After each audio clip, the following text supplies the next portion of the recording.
በጉልበቱ ለሚርቅመት ቀጥቀጥ በሰራይቶ አጥ ይህ በጥርሱን ነከስ ሲያደርገው ሰይጣን የሚያመው ይመስለዋል ሁሉ። እነዚህ ሶስቱ ድንግል ማርያም በሞት እንዳትደፈር አድርጓታል። ከድንግል ማርያም ሞት አንዲት ሳንቲም የለው። ምኑን ሊለቅም ነው ከድንግል ማርያም መጣ? ንጉሥ ያለበት ግቢ እኮ በቀላሉ አይደፈርም። እንኳን ልትደፍረው ዘወር ብለህ ብታይ ዘበኞቹ ቀጥ ብለን ይሉሃል። እንኳን መቅረብ ሞት ድንግል ማርያምን ማየት አይችልም። ቀንድ ከራስ ላይ ይበቅላል። ጫፉን ስትቆርጡት ይደማል። መጀመሪያ ከማይነቅዝ እግዚአብሔር ሲያነጻት ላትነጻ ነው እንዴ እምቢ ልትል ኑሯል ይላል። አጥንቱን እየጋጠ እንደዚያ እንኳን አያረግም። እንደዚያማ ቀን በአንድ ቀን ጎድጉደን ማለቃችን ነው። አሃዱ ብሎ እስከሚጨርስ እንኳን ህሊናው ይሰበስባል። አዲያ 64 ዓመት ሙሉ ያላዘነበለ ህሊና አይደነቅም? እመቤታችን ከሚያልፈው ዓለም ወደማያልፈው ዓለም አረገች ዛሬ ያለ ቅዱስ ያሬድ። ለምን ብላችሁ ጠይቁት። ያው የእመቤታችን በዓል ነው። ስለ እመቤታችን ነው የምንማማረው። የእግዚአብሔር ከተማ በሚል ርዕስ እንማማራለን። ማስቀደስ የመጨረሻው ነገር ነው። ደግሞ ነሐሴ 16 ቀን ማስቀደስ ደግሞ ልዩ ያደርገዋል። ምክንያቱም ነሐሴ 16 ቀን ጌታችን ኢየሱስ ክርስቶስ ራሱ የቀደሰበት ቀን ነው። ራሱ ቅዳሴ በታቦት ላይ አይደለም የቀደሰው፣ እመቤታችን መንበር አድርጎ የቀደሰበት ቀን ነው እና በዚህ ቀን ማስቀደስ ትልቅ ነገር ነው። ድንግል ማርያም የእግዚአብሔር መንበር ናት። የእግዚአብሔር መንበር ስለሆነች ከፍ ብላን የተሰራችው። ይህንን ዳዊት በሌላ አንቀጹ ሐነጸ መቅደሶ በአርያም ብሎታል። እናቱን በልዕልና ሰራት ይላል። እናቱን በልዕልና ከፍ አድርጎ ሰራት። ከሰው ልጅ በላይ ብቻ አይደለም ያደረጋት። ከሰው በላይ ብትሆን ባልደነቀን ነበር። ከመላእክት በላይ አድርጎ ነው የሰራት፣ ከፍ አድርጎ። ለምን ይመስላችኋል? መላእክትን ትበልጣቸዋለች ድንግል ማርያም። ከነሱ በላይ በሆነ ልዕልና ነው የሰራት እመቤታችንን። ለምን? ከመላእክት የምትበልጥበት ምክንያት መላእክት የሚኖሩት የሚያሳስት በሌለበት ዓለም ነው። ድንግል ማርያም ግን የሚያሳስት በበዛበት ዓለም ሁና አልተሳሳተችም።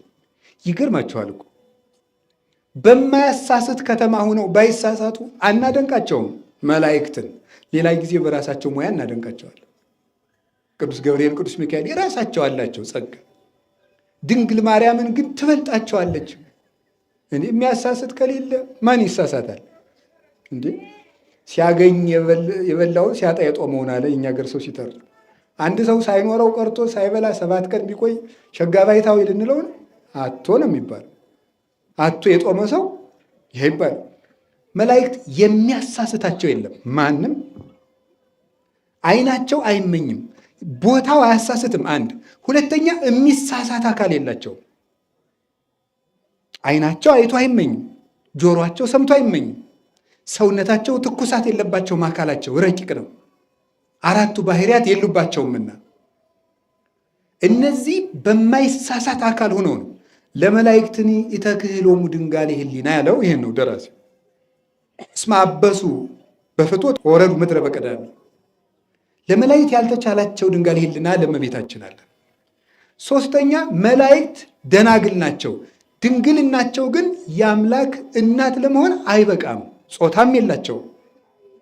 ስለዚህ ድንግል ማርያም አንደኛ በሚያሳስት ዓለም ሆና ስላልተሳሳተች፣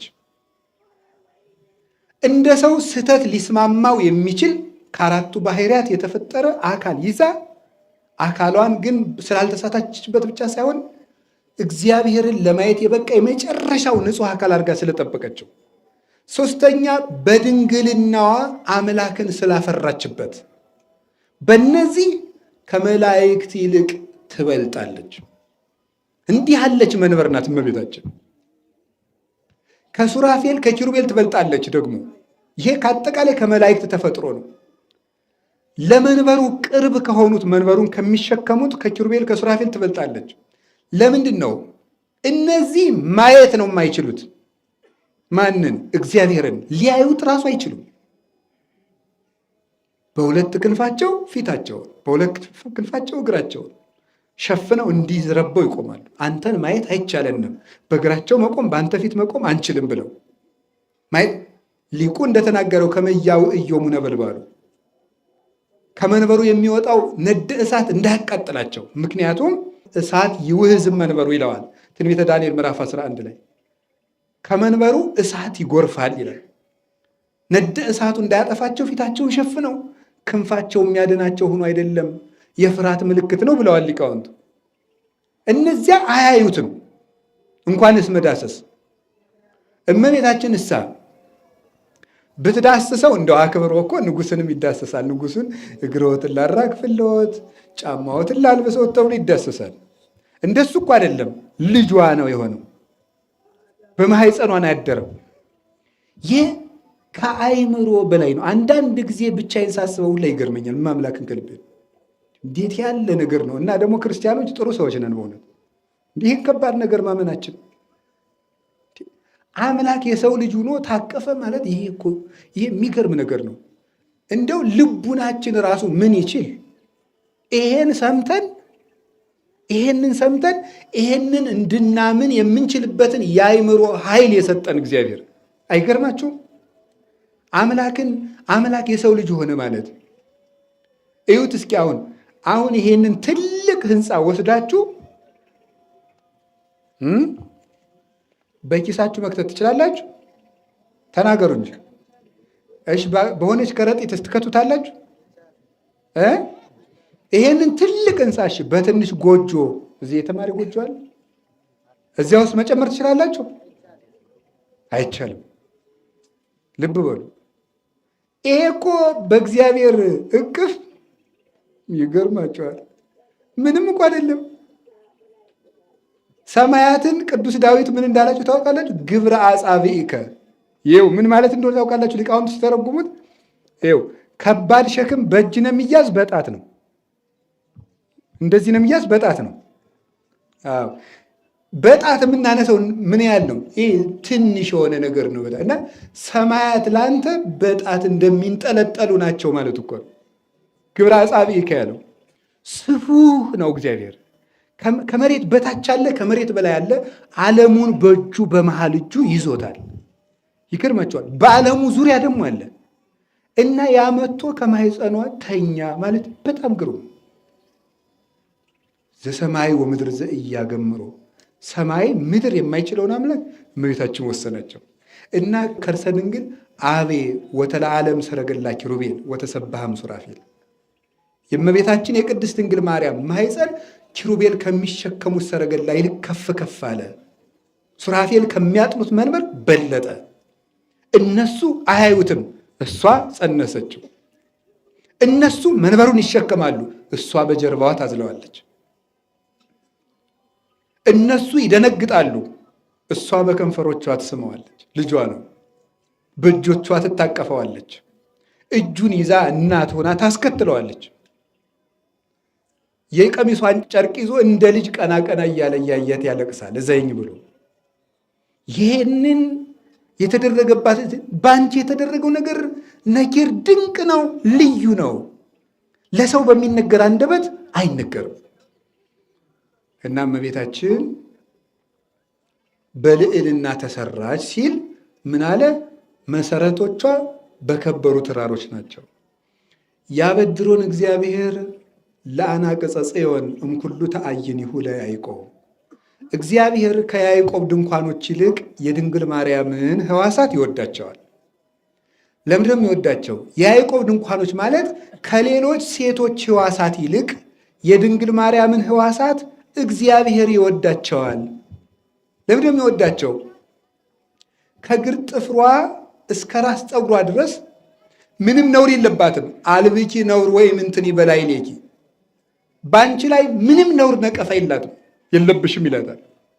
ዘካርያስ ትንቢተ ዘካርያስ ምዕራፍ 11 ላይ ምን አየው ነው የሚለው?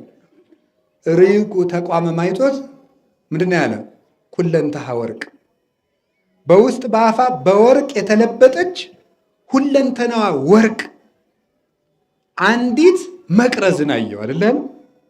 ስለዚህ ያቺ ወርቅ ምን ይመስላችኋል? ሁለንተሃ። ሰው ጆሮው ጥሩ ቢሆን አይኑ ሌባ ነው። ጆሮ ሐሜት አልሰማም ቢል አይኑ ሌባ ነው።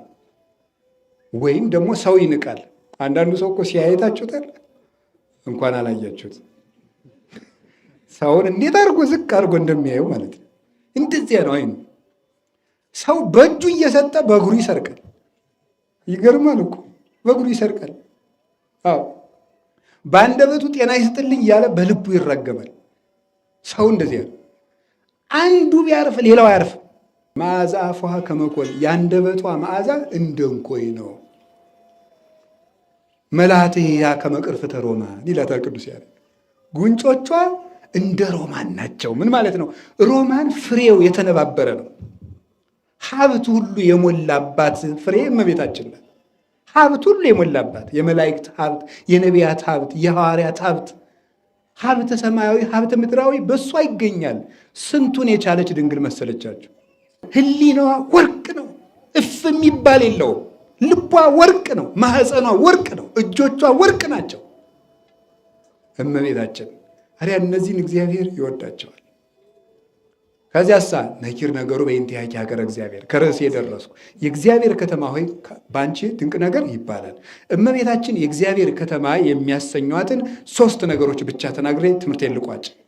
አንደኛ እመቤታችን የእግዚአብሔር ከተማ የምትባለው ለምንድን ነው? የመጀመሪያው እግዚአብሔር በምድር ላይ ይኖራል፣ ከሰው ጋር ይኖራል። እግዚአብሔር መኖሪያ ያለው የለው። ግን አንድ ነገር ይነግረናል ሊቁ ዘሰማይ ወምድር ዘእያገምሮ ልብሰ ዘዕቁብ በንጽሕ ይከውን ማይደሮ ለእግዚአብሔር። ሰማይና ምድር የማይችለውን እግዚአብሔር በንጽህና የተዘጋጀ ልብ ግን ማደሪያ ይሆነዋል ይላል አረጋዊ መንፈሳዊ። በንጽህና የተዘጋጀ ልብ የእግዚአብሔር ማደሪያ ይሆነዋል። ኦሪት ዘፍጥረት ምዕራፍ 6 ላይ ስታነቡ እንዲህ ይላል እያሃድር መንፈሴ ምስለ እሉ ሕዝብ መስጋሙንቱ ከነዚህ ሰዎች ጋር መንፈሴ አይኖርም። ምንድናቸውና አለ? ስጋ ብቻ ናቸውና አለ። መንፈሴ አይኖርም። በስጋ ብቻ ጸንቶ ለሚኖር ሰው እግዚአብሔር በዚህ ሰው አድሮ አይኖርም። አንድ ነገር ላስታውሳችሁ። ኦሪት ዘፍጥረት ላይ ያዕቆብ ወደ ሎዛ ሲሄድ አንድ ታሪክ ታስታውሳላችሁ። ወደ ሶሪያ ሲሄድ ሎዛ ሲደርስ ተኝቶ ምን አየን የሚባለው? መሰላሉ ላይ ጫፉ ላይ ምን አለ? ዙፋን። እዚያ ላይ ምን ተቀምጧል? ንጉሥ። እና ያቺ የወርቅ መሰላል ማን እንደሆነ ማናት ነው የሚባለው? እናውቀዋለን ብላችሁ ነው አይደል? እውቀቱን ንቃችሁትን። ጫፉ ምን ይመስላችኋል? የድንግል ማርያም ሕሊና ነው። ማህፀኗ ብሎ ተርጉሞታል። የድንግል ማርያም ሕሊናዋ ነው። አንድ ነገር ይናገራል ቅዱስ ጳውሎስ፣ የሴት ሁሉ ራስ ወንድ ነው ይላል። ሰማችሁ? የሴት ሁሉ ምንድን ነው? ራስ ምንድን ነው? ምን ማለት ይመስላችኋል? እንግዲህ መጽሐፍ ቅዱስ ነው፣ አባ አይደለም ያለው። የሴት ሁሉ ራስ ምንድን ነው ማለት ሴቶች ያው ማደግ ሲጀምሩ ስለ ወንድ ያስባሉ ነው፣ ሌላ ነገር የለም። ስለ ወንድ ያስባሉ ማለት ሴቶች ዝም ብለው ወንድ ነው የሚያስቡት ማለት እንዳይመስልን። እንደዚያ ሳይሆን ሴቶች ከተወለዱ ከፍ ካሉ ጀምሮ በወንድ ልጅ ምን አይነት ሕሊና ምን አይነት ምስል እንዳላቸው ይጨነቃሉ ነው። ሰማችሁ አይደለም? እንዴት ነው ደስ ላለው አስከፋለሁ ሲያዩ እንዴት ያለው ነው የሚለው ያስጨንቃቸዋል ለማለት ነው። እሺ ሌላ ወደ ኃጢአት ያለ የሚወሰድኳቸው ጭንቅ ነው የሚሉት። ለዚያ እኮ ነው መከራቸውን አይተው ነው የሚለብሱት ይመስለኛል። የሴት ሁሉ ራስ ወንድ ነው ማለት ስለ ወንድ ስለ እኔ ምን ያስባሉ ይጨንቃሉ ነው። የድንግል ማርያም ራስ ግን እግዚአብሔር ብቻ ነው የምታስበው። ስለማን ብቻ ነው? ስለ እግዚአብሔር ብቻ ነው የምታስበው። እንዲህ ያለ ሕሊና ያላት ሴት የትም የለችም። ስለዚህ ሕሊናዋ ምን ይባላል? የእግዚአብሔር ከተማ። ጫፏ ላይ እግዚአብሔር ተቀምጦባት ነበር ማለት በድንግል ማርያም ሕሊና ውስጥ ከእግዚአብሔር ውጭ ሌላ ሐሳብ ገብቶበት አያውቅም። ገነት እጹቅት አዘቅት ህትምት ያላት ይሄ የታጠረች ተክል የተዘጋች ጉድጓድ ናት። ያለባት ያ ንጹሕ ምንጭ ክርስቶስ ብቻ ነው። ያለባት ያ ፍሬ ሕይወት ክርስቶስ ብቻ ነው። ወደዚች ሌላ ገብቶ አያውቅም። መቅደሱ ስትኖር አንድ ሐሳብ ፊቷን እንኳን ወደ ምዕራብ ዙራ አታውቅም። 12 ዓመት ወደ ምስራቅ ዙራ ብቻ ነበር የምትቀመጠው። በእውነት አራይ ክኒ እህቴ የመራት በሀቲ ንብረተ ክሳድኪ መባል የሚገባል እች ብቻ ነው።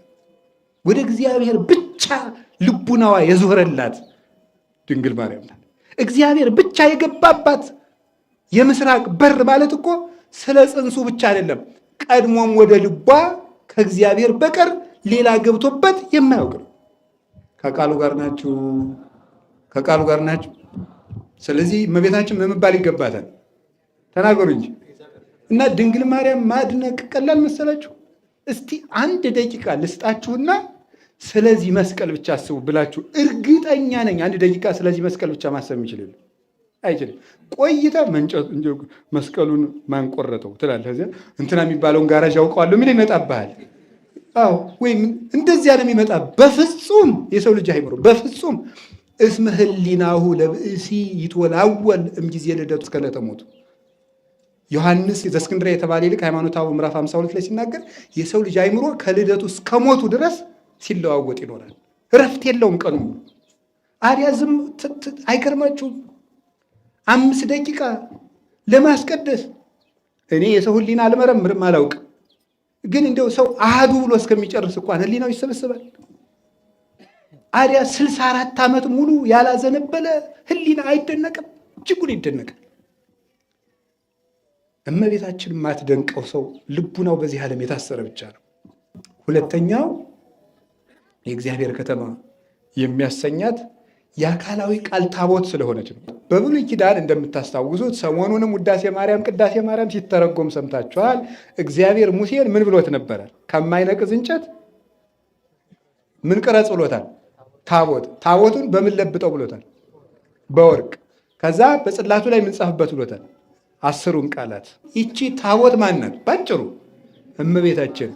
ከማይነቅዝ እንጨት የሚለው ለምን ይመስላችኋል?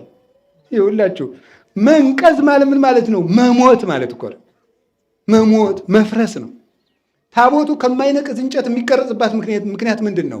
ለረጅም ጊዜ እንዲቆይና እንዳይፈርስ ነው፣ እንዳያረጅ ነው። ከማይነቅዝ እንጨት ትቅረጹ የተባለ። ስለዚህ መጀመሪያ ተፈጥሮ ከማይነቅዝ እንጨት አድርገው አለው። መጀመሪያ ድንግል ማርያም የአዳም መርገም የለባትም፣ ንጹሕ ሆና የተፈጠረች ናት። መጀመሪያውኑ ስትፈጠር ከማይነቅዝ እንጨት ድንግል ማርያም መጀመሪያ የሰራት ንጹሕ አድርጎ ነው የፈጠራት። አንዲት ነውር መርገም እንዳያርፍባት አድርጎ። እንዴት ይሆናል? እንዴት ነው እንደው ከአዳም ሰውነት ተገኝታ መርገም የሌለባት? እስኪ አንድ ጥያቄ ልጠይቃችሁ። ፀጉር አላችሁ? የራስ ፀጉራችሁ አለ አይደል? አለ። አዎ ጥሩ። እሱ ይመገባል አይመገብም? አይመገብም? ይመገብ። አንድ ነገር ልንገራችሁ፣ የማታውቁት ከሆነ ዝም በሉ። ይመገባል? ይመገባል አይደል? ምንድን ነው የሚመገበው? ራስን ነው የሚመገበው፣ አጥንቱን እየጋጠ። እንደዚያ እንኳን አያደርግም። እንደዚያ አማካሪ በአንድ ቀን ጎድጉደን ማለቃችን ነው። እሺ ምንድን ነው የሚመገበው? ይሄ ሁሉ ራስ ይሄ ሁሉ ፀጉር ሲበላንማ ይጣል ነው። እንዴት ነው ታዲያ የሚመገበው? ደም ይመገባል አይደል? ታዲያስ እየተመገበ ፀጉሩን ስትነቅሉት ደም አለው የለውም? ጫፉ ላይ ስትቆርጡት ይደማል? እንዴት ነው እንደዛ የሆነበት ምክንያት? ከዚያ ተገኝቶ ግን ደግሞ ደም የለው። ሊቃውንቱ ናቸው እንዲህ ብለው የገለጡ። ቀንድ ከራስ ላይ ይበቅላል፣ ጫፉን ስትቆርጡት ይደማል? አይደማም። ድንግል ማርያም ከዚያ ተገኝታ። ወርቅ ከጭቃ ይገኛል። ከወርቁ ውስጥ ግን ጭቃ አለ ወይ? የለም። ከመእምጽቡር ጽሩየ ገብራ ያለው ይሄን ነው። እንደ ንጹሕ ወርቅ ከጭቃ ፈልቅቆ አወጣት፣ አንጥሮ አስገኘት። እመቤታችን ነውር እንዳይኖርባት አድርጎ። በዚያ ላይ ምን ጨምርበት አለ? ወርቅ ጨምርበት አለ። አያችሁ፣ እግዚአብሔር መጀመሪያ በንጽህና አዘጋጃት። እዚያ ላይ ምን ተጨመረበት? የራሷ ቅድስና ሰርታ ጠብቃ። መጀመሪያ ከማይነቅዝ እግዚአብሔር ሲያነጻት ላትነጻ ነው እንዴ? እምቢ ልትል ኑሯል ይላል። በዚያ ነጻ። እንግዲህ ሔዋንን አላነጻትም? እሷን አንጽቶ ፈጥሯት የለ። ድንግል ማርያም መጀመሪያ የማይነቅዝ እንጨት፣ እዚያ ላይ ወርቅ መጨመሩን የሚያስደንቀን እግዚአብሔር ንጹሕ አድርጎ ፈጠራት። እሷ ደግሞ እግዚአብሔርን እያመለከች ፍጹም ቅድስና ጨመረችበት። ፍጹም ቅድስና። እንግዲህ መጀመሪያውን የማይነቅዝ እንጨት፣ እዚያ ላይ ወርቅ ተጨምሮበት፣ ወደዚያ የሚቀርብ ነቀዝ ምን አይነት ነው? ወደዚያ የሚቀርብ ትል አለ? የለም። ያንን የሚበላ ብል አለ? የለም። ለምን? መጀመሪያም አይነቅዝም፣ እንደገናም በወርቅ ተለብጧል። ምን ማለት እንደሆነ ይገባቸዋል። እዚያ ላይ ደግሞ ምን ተጨመረበት? 10ሩ ቃላት። ወይ ጉድ! ይሄ ታቦት በምን ይነቅዛል? እንግዲህ የእግዚአብሔር ቃል ደግሞ ጠባቂ ነው፣ ይጠብቃል። ደግሞ ያን ታቦት የሚነካ እጅ አለ? የለም። ቢነካሳ እጁን ይቆረጣል። እመቤታችን ቅድስት ድንግል ማርያም መጀመሪያ ያለ መርገም ፈጠራት። ኋላ እሷ ቅድስና ጨመረችበት። በኋላ አካላዊ ቃል አደረባት። ይሄንን ስጋ የሚደፍር ሞት የለም። ሮሜ ምዕራፍ 6 ላይ ቅዱስ ጳውሎስ ምን አለ? የኃጢአት ደመወዝ ምንድን ነው አለ? ሞት ነው። ድንግል ማርያም ኃጢአት ካልሰራች የኃጢአት ደመወዝ የለም፣ ዕዳ የለም ከድንግል ማርያም።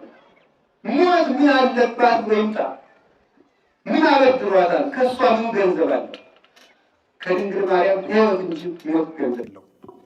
ርቱ ሃይማኖት የተባለ ሊቅ ሲናገር ሰይጣን ካንተ እንዲርቅ ከፈለግ ገንዘቡን መልሰህ ጣልበት ይላል። ውሻ እንዲርቅ ከፈለግ እኮ ስጋውን ወርውረህ መጣል ነው።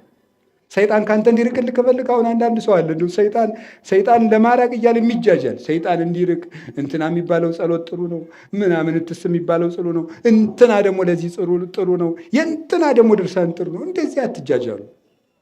ሰይጣን እንደዚህ ስላረቀው ብቻ አይረቅም። በኢየሱስ ክርስቶስ ስም ብሎታል። ጳውሎስ በሚሰብክለት በኢየሱስ ክርስቶስ ስም ብሎታል። ለኢየሱስ እኔ አምኖ ለጳውሎስ እኔ አምሮ አንተ ምን ቤት ነህ? ኢየሱስንም አምነዋለሁ ጳውሎስንም አውቀዋለሁ አንተ ምን ቤት ነህ ይላል። ሰይጣንን አንዳንዱ ሰውማ እንደው ሲጸልይም ሰምታችሁ ሲያውቃል በጉልበቱ የሚርቅ ቀጥቀጥ መሰራይቶን ይህ በጥርሱን ነከስ ሲያደርገው ሰይጣን የሚያመው ይመስለዋል ሁሉ። እንደዛ ሰይጣን እንደዚህ ብሎ አይርቅም። ሰይጣን የሚርቀው ጎበዝ እኛ ላይ ያስቀመጠውን ገንዘብ ወርውረን ስንጥልለት ነው። ያን ስንጥልለት ሰይጣን ይርቃል። ያ ክፉ አደራ ክፋት ነው። ሞት ደግሞ ሰይጣንን ተጠግቶ ይመጣል። ከድንግል ማርያም ሞት አንዲት ሳንቲም የለውም። አንዲት ሳንቲም የለውም። ቁንጣሽ ሳንቲም ገንዘብ የለውም። ከድንግል ማርያም ቅንጣት ስንዴ ታክል ነገር የለውም። ምኑን ሊለቅም ነው? ከድንግል ማርያም ይመጣ ወደ ድንግል ማርያም የሚያቀርብ ምን መቅረብ የለው። በዚያ ውስጥ ሳለ ደግሞ አንደኛ የሞት ዕዳ የለባትም። አካላዊ ቃል ይጠብቃታል። ለምን? በማህፀኑ አድሯልና። ታቦቱን የሚጠብቀው መጀመሪያ ተፈጥሮ፣ ቀጥሎ ወርቁ፣ ቀጥሎ ቃሉ ነው የሚጠብቀው የሚያስከብረው። ድንግል ማርያምን ያስከበራት ከሞት በላይ ሆና እንድትነሳ ያደረጋት መጀመሪያ በጥንተ ተፈጥሮ መክበሯ፣ ሁለተኛ በንጽህና የተሸለመች መሆኗ፣ ሶስተኛ የአካላዊ ቃል እናት መሆኗ ነው። እነዚህ ሶስቱ ድንግል ማርያም በሞት እንዳትደፈር አድርጓታል። መሞቷ ግን የሰው ልጅ መሆኗ እንዲታወቅ ልጇ በሄደበት መንገድ መሄድ ስለነበረባት። ሶስተኛ የሕያው ሊቀ ካህናት እናት ስለሆነች ነው። ድንግል ማርያም ለምንድን ነው ዛሬ ያረገች? እሷ ከሌላው ተለይታ ከሞት ተለይታ እንድትነሳ ያደረጋት ምንድን ነው ተብለን ብንጠየቅ የማትፈርስ መቅደስ ስለሆነች ነው። መቅደስ ዘኢትትነሰት ስለሆነች። ልጇ ደግሞ ቀዋሚ ሊቀ ካህናት ነው። ወይክል አድኅኖቶሙ ለለ ይመጽኡ እንተ መንገሌሁ እስመ ሕያው ውእቱ ወይተነብሎሙ። እርሱን አምነው ለሚመጡት ሁሉ ሊያድናቸው ይቻለዋል፣ ለዘላለሙም ሕያው ነውና ያስታርቃቸዋል ይላል። ሌሎቹሳ እያበውሆሙ ሞት ይንበሩ፣ ሞት እንዲኖሩ አያሰናብታቸውም። እሱሳ እስመ ይሳር ክህነቱ ለዓለም፣ ለዘላለም ክህነቱ አይሻርም። ስለዚህ ሊቀ ካህናት ዘይቀውም ሎሙ ውስተ ቀዋሚት ጽርህ ያለው ለዚህ እኮ ነው። በማትፈርሰው መቅደስ የሚቆመው ሊቀ ካህናት ኢየሱስ ክርስቶስ ነው። ስለዚህ ድንግል ማርያም የማይሞተው የዘላለሙ የሕያው ሊቀ ካህናት መቅደስ ናት። ሊቀ ካህናቷ ሞት የሚሽረው እንዳልሆነ መቅደሲቱም የምትሻር አይደለችም። ለዚህ ነው ኦ መቅደስ እንተባቲ ተክህነ እግዚአብሔር። ኤራቅሊስ ሃይማኖተ አበው ምዕራፍ 47 ላይ ሲናገር እግዚአብሔር ብቻ ላገለገለባት መቅደስ ምስጋና ይገባል ይላል። እግዚአብሔር ብቻ ላገለገለባት መቅደስ። አሁን ዛሬ በዛሬው ክብረ በዓል ላይ እንደሰማነው ቅዱስ ያሬድ እንደነገረን ድንግል ማርያም ያረገች ለምንድን ነው ብትሉት ቅዱስ ያሬድ ይመልስላቸዋል። ደብተራ ፍጽምት ዘጳውሊ ወማይደሩ በጽድቅ ዘገብራ ካህሊ። ድንግል ማርያም አረገች አለ። ፈለሰት እምዘይበሊ ሀበዘ ይበሊ። እመቤታችን ከሚያልፈው ዓለም ወደማያልፈው ዓለም አረገች ዛሬ ያለ ቅዱስ ያሬድ። ለምን ብላችሁ ጠይቁት። ያው ለፈጠራት እውነተኛ ማደሪያው ስለሆነች አለ። ለፈጠራት እውነተኛ ማደሪያው ስለሆነች እሷ አትሻርም። የጳውሎስ ድንኳን ስለሆነች ነው አለ። አሃ ደብተራ ፍጽምት የጳውሎስ ድንኳን የት ናት? እናምጣት። ዕብራውያን ምዕራፍ 9 ቁጥር 12 ላይ ትገኝላችኋለች። ወክርስቶስ እሰካዊኖ ሊቀ ካህናት ለእንተ ትመጽእ ሰናይት በውስተ ትሄይስ ወተአቢ ደብተራ እንተ ኢገብራ እደሰብ። ክርስቶስ ግን ለምትመጣው መልካም ነገር ለመንግሥተ ሰማያት ሊቀ ካህናት ሆኖ የሰው እጅ ወዳልሰራት መቅደስ ገባ ይላል። አሁን ሊቀ ካህናቱ ነው የሰው እጅ ያልሰራት መቅደስ ወዳልሰራት መቅደስ ገባ። ይሄን ሊቃውንት 4 ትርጉም ሰጥተውታል። የሰው እጅ ያልሰራት መቅደስ አንደኛው መስቀል ነው። እንዴ አይሁድ አይደል የጠረቡት? አይሁድ ለሞት ጠርበውት ክርስቶስ ለሕይወት ስላደረገው እነሱ ባላዘጋጁት መንገድ ስለዋለ የሰው እጅ ያልሰራው ይባላል። ከዛስ ሁለተኛይቱ የሰው እጅ ያልሰራት መቅደስ ድንግል ማርያም። ሌላውን ሰው ፈጥሮታል እንዴ ቢሉ አልፈጠረውም፣ እግዚአብሔር ነው የፈጠረው። ግን የሰው እጅ አለበት። የሰው እጅ አለበት ማለት ምን ማለት እንደሆነ ገብቷቸዋል። ሰውን ይሰራዋል፣ ያፈርሰዋል። ድንግል ማርያምን እግዚአብሔር በእጁ የሰራል። በንጽህና እጆቹ እንዳበጃት እንዳኖሯት የተገኘች ናት፣ ያልተለወጠች። ከዚህ የተነሳ ሊቀ ካህናት ኢየሱስ ክርስቶስ የገባ ግን አለ የሰው እጅ ወዳልሰራት መቅደስ ነው፣ ዘር አውራዙስ ወዳላረፈባት ነው። አንድም ብለው አባቶቻችን ደብተራ ጳውሎስ የሚባለው እዝነ አብ ነው ይላሉ፣ የአብ ጆሮ ነው ይላሉ። ወደ አብ ጆሮ ገባ፣ ድምፁ ተሰማለት ማለት ነው። በዕለተ ዓርብ ያቀረበው መስዋዕትነት ወደዚያ ገባ። አንድም ወደ ደብተራ ብርሃን ገባ ይላሉ። ክርስቶስ ብቻ የገባባት ሊቀ ካህናት ስለሆነች ድንግል ማርያም አለና ቅዱስ ያሬድ ወደማያልፈው ዓለም ያረገችው ድንግል ማርያም ከሞት የተነሳችው የሊቀ ካህናቱ መቅደስ ስለሆነች ነው ብሎ መልሶልናል። እመቤታችን ያረገችው በዚህ ምክንያት ነው። ከቃሉ ጋር ናቸው፣ ከቃሉ ጋር ናቸው። እንዲህ ያለችው መቅደስ ልትፈርስ አይገባትምና በዛሬው ዕለት ጌታችን መድኃኒታችን ኢየሱስ ክርስቶስ እናቱን አሳረገ። አሁን ቅድም ድንግል ማርያም ታቦት ናት አላልንም ነበረ? ራእየ ዮሐንስ ምዕራፍ 11 ቁጥር 19 ላይ ያችን ታቦት አያት በሰማይ። ማን ነው እንዲህ ያለ ያያት? ቅዱስ ዮሐንስ አያት። ሰማይ ተከፍቶ ያችን ታቦት አየዋት አለ። ስለዚህ አበክሙ ሀባለወት ታቦት ዘዶር እንተ ይእቲ እግዝእትነ ማርያም፣ የብርሃን ታቦት ድንግል ማርያም ወዳለችበት ያግባችሁ። ያች ታቦት ምንድን ናት ስንለው ደግሞ ራዕየ ዮሐንስ ምዕራፍ 12 ላይ ሄዶ ሴት ናት አለ። ምን ያለች ሴት ናት ብንለው ፀሐይን የለበሰች ሴት ናት አለ። እንግዲህ ፀሐይ ክርስቶስን የለበሰችው ሴት እመቤታችን ናት።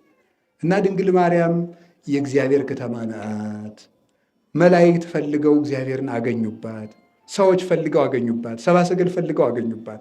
ወርቅ፣ ዕጣን፣ ከርቤ ይዘው የመጡ ሰዎች ሁሉ እግዚአብሔርን ታቅፋው ያገኙ ከድንግል ማርያም እጅ ነው። ወርቅ ይሏቸዋል ሃይማኖት፣ ዕጣን ይሏቸዋል ተስፋ፣ ከርቤ ይሏቸዋል ፍቅር።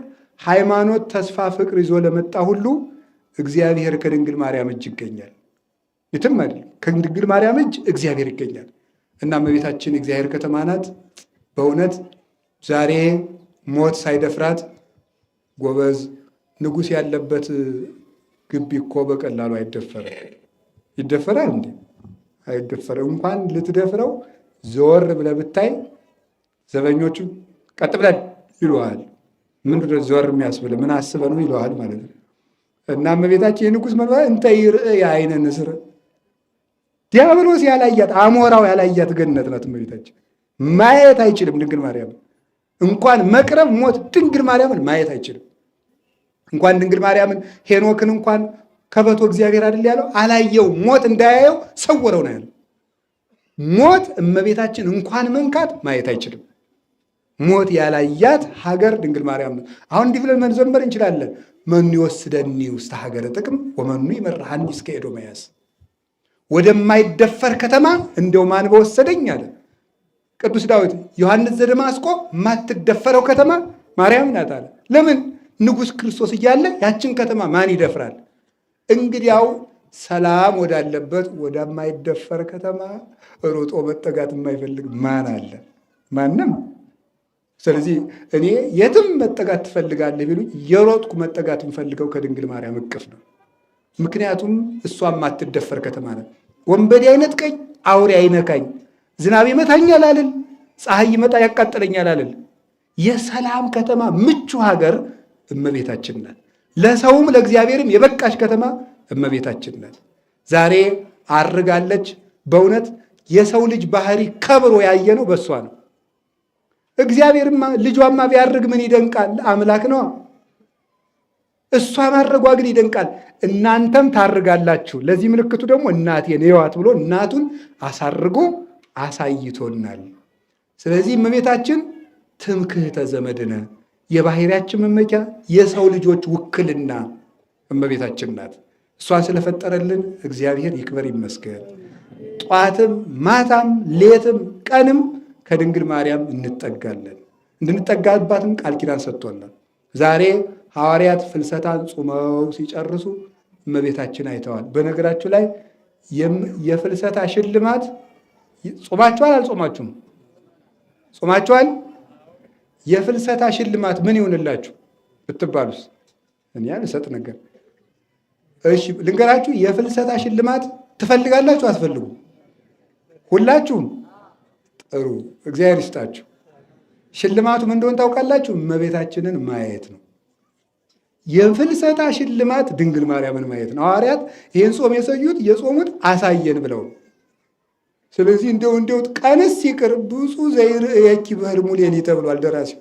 እንደው ቀንስ መቼም አይሆንም። ኧረ በሕልሙ ያየሽ ሰው አለ ደራሲው ማኅሌተ ጽጌ ላይ፣ በሕልሙ ያየሽ ሰው የታደለ ነው አለ። እንደው በህሊናችን ማየት ያችን የእግዚአብሔር ከተማ በህሊናችን ማየት ሂደን ልንገራችሁ፣ እዚያችሁ ከተማ ሄዳችሁ ለመኖር ፓስፖርት አያስፈልግም፣ ትኬት አይቆረጥም፣ ይለፍ ደብዳቤ የላችሁ። ደግሞ አዲስ መታወቂያ መጥቷል አሉ፣ እሱን መያዝ አይጠበቅባችሁም። ለዚህ ለከተማው ያዙት እንዳጥሩት፣ ደግሞ መታወቂያ አትያዙ ብሏል ብላችሁ አታላትሙኝ ማለት ነው። ሰምታችኋል? ምንም አያስፈልጋችሁም። የሚያስፈልጋችሁ የልጇን የደሙን ማህተም መያዝ፣ የሚያስፈልጋችሁ ማርያም እመነ ማለት ነው። እናታችን ማርያም ሆይ ማለት ብቻ ነው። ሰማችሁኝ? እናታችን ማርያም ማለት ደስ ስለሚል ደግሞ እናት ትሆናችሁ ብሏል እኮ። እናት ደግሞ በቃ ልጅ ጭቃ ቢያወቃ ምናምን ቢል ከመበጽቡ ርትዋኔ ብሏል ደራሲ። ጭቃ እንደሚያወቃ ሰው እንደው ቁጠረኝ ብሏል።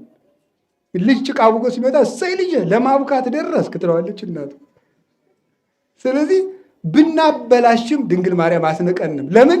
ቅዱስ ጴጥሮስ አበላሽቶ ሲመጣም እናቱ ሁናን የተገኘች ልጇን ክዶ ሲመጣ ብናበላሽም አስንቀንም፣ ትወደናለች። የእሷ ልጆች ያደረገን አምላክ እግዚአብሔር ይክበር ይመስገን። ዘወትርም ሁልጊዜ ወደዚያች ከተማ እንሄዳለን። እርግጠኛ ነኝ ከእሷ ተጠግተንም በሰላም እንኖራለን። ወስብሐት ለእግዚአብሔር። ይቆየን።